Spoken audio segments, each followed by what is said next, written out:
இப்போ கட் பண்ணி வச்சுருக்க காலிஃப்ளவரை பாத்திரத்தில் எடுத்து அதோட தண்ணி, உப்பு, மஞ்சள் தூள் எல்லாம் சேர்த்து ஒரு 80% வேக வச்சு எடுத்துக்குவோம்.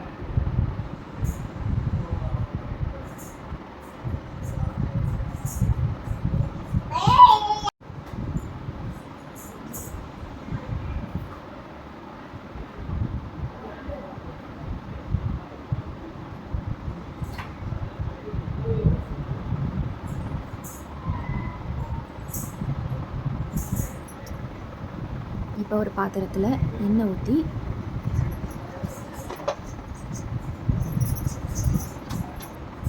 எண்ணெய் சூடானதும் வெங்காயம்,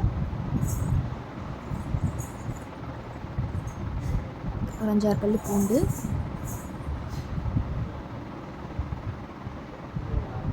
ஒரு கப் தக்காளி எல்லாத்தையும் சேர்த்து வதக்கி விட்டுக்குவோம். அதோட உப்பு சேர்த்து வதக்கி விட்டுக்குவோம்.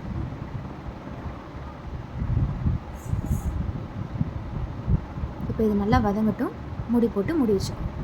அப்பப்போ எடுத்து விட்டு கிளறி விட்டுக்கோங்க. இந்த மிக்சியில் இதெல்லாம் சேர்த்து அரைச்சி எடுத்துகிட்டு வந்துடுவோம். இப்போ அரைச்சி எடுத்துகிட்டு வந்துட்டோம். இப்போ ஒரு கடாயில் எண்ணெய் ஊற்றி எண்ணெய் சூடானது கடுகு,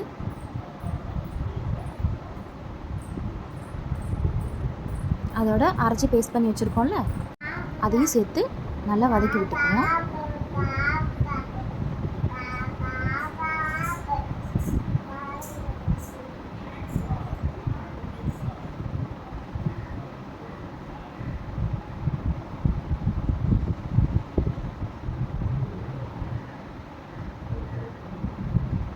இப்போ இது நல்லா வதங்கணும். இதோட 2 ஸ்பூன் மல்லித்தூள், 1 ஸ்பூன் மிளகாத்தூள்,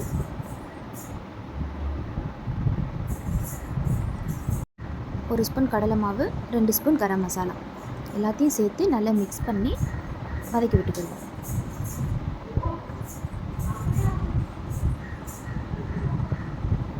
இதோட வேக வச்சு எடுத்திருந்த காலிஃப்ளவரையும் சேர்த்து நல்லா வதக்கிக்கிடுவோம்.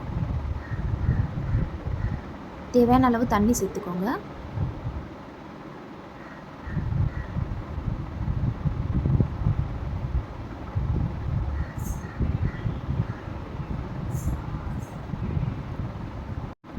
இந்த ஸ்டேஜில் உப்பு கரெக்டாக இருக்கான்னு செக் பண்ணி பார்த்து சேர்த்துக்கோங்க.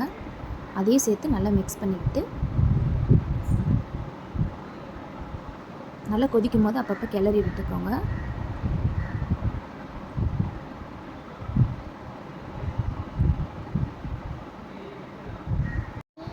இப்போ காலிஃப்ளவர் கிரேவி ரெடி ஆயிடுச்சு. இதோட மல்லித்தலையை தூவி இறக்கிக்கோங்க. இந்த கிரேவியை சாதம், தோசை, சப்பாத்தி எல்லாத்துக்குமே வச்சு சாப்பிட்லாம். எப்படி இருக்குன்னு நீங்களும் ட்ரை பண்ணி பார்த்துட்டு கமெண்ட்டில் சொல்லுங்கள். தேங்க்யூ.